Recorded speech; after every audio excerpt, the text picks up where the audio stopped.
नमस्कार दोस्तों, आपका स्वागत है आपके अपने चैनल स्टडी ट्रिक्स में। तो दोस्तों, लिखित परीक्षा में जाने से पहले ठीक है, आपके लिए कुछ दिशा निर्देश जारी किए हैं एचएसएससी ने। ठीक है, तो उन दिशा निर्देशों को, अनुदेशों को पढ़ना आपके लिए बहुत ज़रूरी है। ठीक है, तो एग्ज़ाम में जाने से पहले इनको ज़रूर पढ़ ले या फिर सुन ले। ये चीज़ें मैं आपको यहाँ पर एक बार पढ़ के दिखा देता हूँ क्या क्या निर्देश जारी किए हैं हरियाणा स्टाफ सिलेक्शन कमीशन ने। तो सबसे पहले जो निर्देश है पहला, कि सभी उम्मीदवारों को लिखित परीक्षा में उपस्थित जो होना चाहते हैं उनको सलाह दी जाती है कि वे स्वयं को कोरोना के प्रति तुरंत टीकाकरण करवा ले, यानी कि उनको वैक्सीनेशन करवाना है। उसके बाद है दूसरा, उम्मीदवारों को अपने चेहरे को मास्क के साथ कवर करके आना होगा। बिना मास्क के उम्मीदवारों को प्रवेश नहीं करने दिया जाएगा। उम्मीदवारों को पहचान के उद्देश्य हेतु मास्क हटाने के लिए कहा जा सकता है। उम्मीदवारों को सैनिटाइजेशन एवं थर्मल स्क्रीनिंग के बाद ही परीक्षा केंद्र में प्रवेश की अनुमति होगी। उम्मीदवारों को सरकार द्वारा जारी दिशा निर्देशों के अनुसार सामाजिक दूरी सुनिश्चित करनी होगी। उम्मीदवार को 2 नवीनतम रंगीन फ़ोटो लेकर जाने हैं।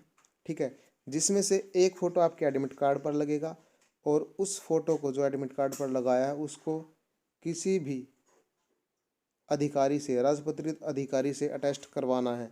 और दूसरा फ़ोटो साथ में आपको ले जाना है और उसके साथ एक आईडी प्रूफ जैसे कि ड्राइविंग लाइसेंस, वोटर कार्ड, आधार कार्ड, पासपोर्ट इत्यादि परीक्षा केंद्र में ले जाना है। अन्यथा उम्मीदवार को परीक्षा केंद्र में आने की अनुमति नहीं होगी। उम्मीदवारों को यह सुनिश्चित कर लेना है कि वे अपेक्षित योग्यताएं जो जरूरी है, जिस क्वालिफिकेशन पर आपका फॉर्म भरा गया है वो आपकी पूरी हो और आपकी उम्र यानी आयु इत्यादि पूर्ण हो और अंतिम तिथि पर विज्ञापन के अनुसार उक्त पद हेतु सभी पात्रता शर्तों को पूर्ण करते हों।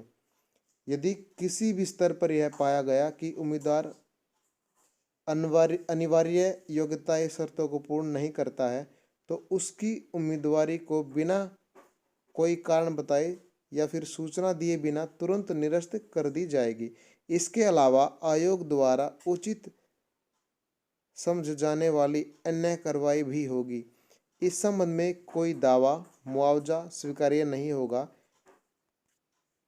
यह एडमिट कार्ड प्रोविजनल है और अंतिम तिथि तक विज्ञापित पात्रता शर्तों को पूर्ण करने की शर्त के अधीन होगा। उम्मीदवारों को परीक्षा केंद्र में एडमिट कार्ड में निर्दिष्ट एंट्री रिपोर्टिंग टाइम से पहले पूछना होगा ताकि स्क्रूटनी स्टाफ द्वारा सैनिटाइजेशन, बायोमेट्रिक फ्रिस्किंग, निरीक्षक द्वारा एडमिट कार्ड की चेकिंग, अटेंडेंस शीट में उपस्थिति दर्ज करना और अन्य औपचारिकताएं पूर्ण की जा सके। उम्मीदवार को परीक्षा की समाप्ति से पहले परीक्षा केंद्र को छोड़ने की अनुमति नहीं होगी। उम्मीदवार परीक्षा प्रारंभ होने तथा पहले 5 मिनट के भीतर यह सुनिश्चित करे कि उसकी बुकलेट के सभी पृष्ठ अच्छी तरह से प्रिंटेड है और टेस्ट बुकलेट किसी भी प्रकार से अक्षरगत नहीं है। आपको चेक कर लेना है जो आपकी सीट आपको मिलेगी उसमें कोई भी क्वेश्चन, कोई भी जो पेज है वो अक्षरगत नहीं है, फटा हुआ नहीं है या ऊपर कुछ मार्क नहीं है, ऐसा आपको चेक कर लेना है। और ओएमआर सीट और टेस्ट बुकलेट का सीरियल नंबर एक दूसरे से मेल करना है। ओएमआर और जो आपकी क्वेश्चन बुकलेट है उसका सीरियल नंबर आपको दोनों चेक कर लें कि वो सेम है या नहीं है। किसी भी विसंगति की स्थिति में अगर आपको लगता है कि कुछ ना कुछ गलती हुई है वो उनमें, ठीक है, तो तुरंत आपको इन्विजिलेटर जो आपके रूम में जो अटेंडेंट है जिनकी ड्यूटी लगी हुई है, ठीक है, उनको आपको बताना इस मामले के बारे में। ठीक है, अगर आप नहीं बताते हैं और एग्ज़ाम आपका शुरू हो जाता है तो आपका दावा है जो माना नहीं जाएगा, यानी कि 5 मिनट के अंदर अंदर आपको उसको बता देना है। और एक बहुत ज़रूरी बात इसमें लिखी गई है, एक बार ध्यान से एक बार पढ़ ले ज़रूर। उम्मीदवार ओएमआर उत्तर पुस्तिका पर सब सही टेस्ट बुकलेट कोड बनने की को सुनिश्चित कर ले। तो सबसे ज़रूरी आपका टेस्ट बुकलेट कोड। ठीक है, इससे आगे बढ़े। यदि बुकलेट कोड के लिए रखी जगह खाली छोड़ दी जाती है अथवा उनमें से बुकलेट कोड से एक से अधिक अंक अंकित किए गए हैं, ठीक है, और हिदायतों के अनुसार नाम और रोल नंबर नहीं भरा जाता, ठीक है, तो उसे गलत बुकलेट कोड माना जाएगा और उत्तर पुस्तिका का मूल्यांकन नहीं होगा।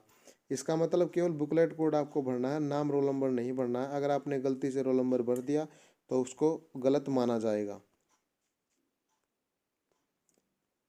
उम्मीदवार टेस्ट बुकलेट कोड को लिखने में की गई किसी भी गलती या चूक से उत्पन्न होने वाले सभी परिणामों के लिए केवल स्वयं की ही जिम्मेवार होगा।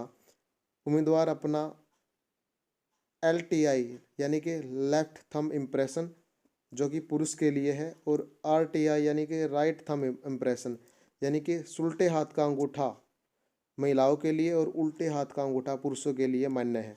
अटेंडेंस सीट पर सभी 3 OMR उत्तर पुस्तिकाओं अर्थात मूल पूर्ति आयोग की प्रति उम्मीदवार की प्रति में घोषणा पर लगाएगा। ठीक है, यानी कि आपको अंगूठा लगाना है। मेल के लिए तो लेफ्ट अंगूठा लगेगा और महिलाओं के लिए राइट अंगूठा लगेगा। OMR आपको बिल्कुल भी मोड़ना नहीं है, फाड़ना नहीं है, नष्ट नहीं करना है। ठीक है, उस पर किसी भी प्रकार का मार्क जैसे कि नाखून से, ब्लेड से, सफ़ेद फ्लूइड से, वाइटनर से बिल्कुल भी नहीं करना है। केवल जो आप पेन यूज़ कर रहे हैं उसके साथ आप मार्क कर सकते हैं और सही मार्क आपको करना है। ये नहीं कि आपने ये भी भर दिया, ये भी भर दिया, ये भी भर दिया। ठीक है, तो सही तरह से करना। जो आपका आंसर ABCD जो भी है, केवल एक ही ऑप्शन आपको भरना है। एग्ज़ाम में किसी प्रकार का मोबाइल फ़ोन, घड़ी, बेल्ट पहनने व आभूषण जैसे रिंग, चैन, ईयरिंग्स इत्यादि इलेक्ट्रॉनिक व communication device, pen, pencil, eraser, sharpener एवं करेक्टिंग फ्लूइड लेकर नहीं जानी है। यदि उम्मीदवार के पास ऐसी वस्तु पाई जाती है तो परीक्षा केंद्र में प्रवेश करने की अनुमति नहीं दी जाएगी। उम्मीदवार के पास परीक्षा कक्ष में मोबाइल फ़ोन एवं उपरोक्त निर्दिष्ट अनुसार कोई अन्य सहायक सामग्री पाए जाने पर गंभीर उल्लंघन समझा जाएगा एवं यह उसकी उम्मीदवारी को रद्द करने के बराबर होगा एवं उसे भविष्य में HSSC की परीक्षा में वर्जित कर दिया जाएगा। उम्मीदवार इन्विजिलेटर के सामने ही अपने जहाँ पर वो बोलेंगे एडमिट कार्ड पर अपने हस्ताक्षर और अंगूठा लगाना है। ठीक है, इन्विजिलेटर के सामने लगाना है आपको, उनके बोलने से पहले नहीं लगाना है। अगर आपका रहता तो आपको उनको बोल के उनके सामने ही आपको एडमिट कार्ड पर हस्ताक्षर करने हैं और अंगूठा लगाना है। ठीक है, लिखित परीक्षा में प्रवेश से पहले आपकी फ्रिस्किंग की जाएगी, जांच की जाएगी यहाँ पर। इस दौरान CCTV camera, QR code, attendance की scanning, facial biometric attendance, videography एवं जैमर इत्यादि का प्रयोग किया जाएगा ताकि परीक्षा केंद्र में नकल एवं एक के स्थान पर दूसरे के द्वारा परीक्षा देना इत्यादि को रोका जा सके। उम्मीदवारों द्वारा तिथि, स्तर, परीक्षा केंद्र एवं परीक्षा हॉल में सीट में परिवर्तन हेतु अनुरोध पर विचार नहीं किया जाएगा। निरीक्षक द्वारा परीक्षा में उपस्थित उम्मीदवार के साथ उसकी अटेंडेंस सीट या उसके एडमिट कार्ड पर उम्मीदवार की स्कैन की गई फोटोग्राफ का मिलान किया जाएगा। यदि उम्मीदवार एवं फोटोग्राफ की पहचान एवं सत्यापन में कोई भिन्नता पाई जाती है, वो अलग अलग पाए जाते हैं, तो उम्मीदवार को परीक्षा में बैठने की अनुमति नहीं होगी तथा वह आपराधिक अभियोजन के लिए भी जिम्मेवार होगा। परीक्षा में पहले व अंतिम 30 मिनटों के दौरान किसी भी उम्मीदवार को शौचालय, वॉशरूम जाने की अनुमति नहीं दी जाएगी। उम्मीदवार को OMR सीट खाली छोड़ने की अनुमति नहीं होगी। यदि कोई OMR सीट खाली पाई जाती है तो निरीक्षक द्वारा इस पर क्रॉस लगा दिया जाएगा और उसके हस्ताक्षर के साथ उन पर निरस्त कैंसल्ड लिख दिया जाएगा। तो आपको खाली बिल्कुल नहीं छोड़ना। अगर ऐसा करते हैं तो आपका वो जो निरस्त हो जाएगा, यानी कि कैंसिल हो जाएगा। यदि प्रश्न बुकलेट में किसी प्रश्न के अंग्रेजी एवं हिंदी पाठ में कोई भिन्नता पाई जाती है तो केवल इंग्लिश पाठ को अंतिम वास्तविक माना जाएगा। कई बार क्या होता है कि जब हम पेपर देना जाते हैं तो यहाँ पर इंग्लिश मीडियम होता है, इस साइड हिंदी मीडियम होता है, तो यहाँ पर क्वेश्चन थोड़ा सा डिफरेंस मिलेगा। हिंदी में आपको पढ़ने में कुछ और लगेगा और इंग्लिश में कुछ और लगेगा। अगर ऐसा पाया जाता तो इंग्लिश का क्वेश्चन आपका सही माना जाएगा। ठीक है। OMR सीट की 3 प्रतियां होंगी, अर्थात मूल प्रति, आयोग की प्रति एवं उम्मीदवार की प्रति। परीक्षा समाप्त होने के पश्चात उम्मीदवार संपूर्ण OMR उत्तर सीट अर्थात सभी 3 प्रतियों को निरीक्षक को सुपुर्द कर देंगे तथा इसके पश्चात निरीक्षक उम्मीदवार की प्रति उम्मीदवार को दे देगा। यानी कि एक प्रति आपको जरूर मिलेगी, वो लेकर आनी है। उम्मीदवार अपने साथ OMR उत्तर सीट की उम्मीदवार की प्रति एवं प्रश्न बुकलेट के साथ ले जाएगा, मगर अगर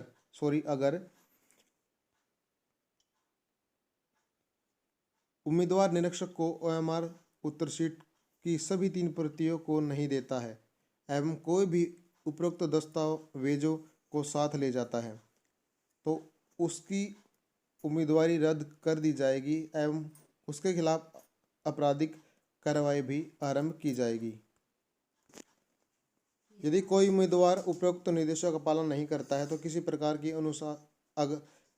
अनुशासनहीनता करता है तो आयोग निर्देशों के अनुसार कार्रवाई करेगा एवं इसके अतिरिक्त उम्मीदवार को HSSC द्वारा भविष्य में आयोजित की जाने वाली परीक्षा में बैठने से रोक भी सकता है और आपराधिक कार्रवाई भी आरंभ कर सकता है। तो यहाँ पर दिव्यांग हेतु दिशा निर्देश दिए गए हैं। ठीक है। जो कैंडिडेट नेत्रहीन है, ठीक है, दृश्य विकलांगता है, लोकोमोटर विकलांगता है या फिर दोनों हाथ प्रभावित है, सेरेब्रल पल्सी है, जिन्होंने अपना पेपर लिखने में लिपिक की मदद चाहिए तो वो लिपिक की मदद ले सकते हैं। ऐसे में उनको जो 1 घंटे के ऊपर आपको 20 मिनट ज़्यादा दिया जाएगा प्रति घंटा। ठीक है। ऐसे में वो मदद ले सकते हैं किसी लिपिक की, और जो कंडीशन आप यहाँ से पढ़ सकते हैं। ठीक है। और जो कैंडिडेट जो पढ़ नहीं सकते तो आप उनको ये जो पैरा दिया गया है उनसे रिलेटेड आप उनको ज़रूर पढ़ के बताएं इस बारे में। ठीक है। मैं इसको स्क्रॉल कर देता हूँ। तो ऐसे कैंडिडेट को 20 मिनट प्रति घंटे के हिसाब से मिल जाएगी। यानी कि अगर 90 मिनट का पेपर है तो उनको 30 मिनट ज़्यादा मिलेगी, यानी कि उनको 2 घंटे मिलेंगे पेपर करने में, जो दिव्यांग हैं। अगर आप इन निर्देशों को दोबारा पढ़ना चाहते हैं तो HSSC की वेबसाइट से ये निर्देश डाउनलोड कर सकते हैं। ठीक है। तो 1-2 बार इन निर्देशों को ज़रूर पढ़ें ताकि एग्ज़ाम में आपको किसी भी प्रकार की कठिनाई का सामना ना करना पड़े। तो यही इन्फॉर्मेशन आप तक शेयर करनी थी।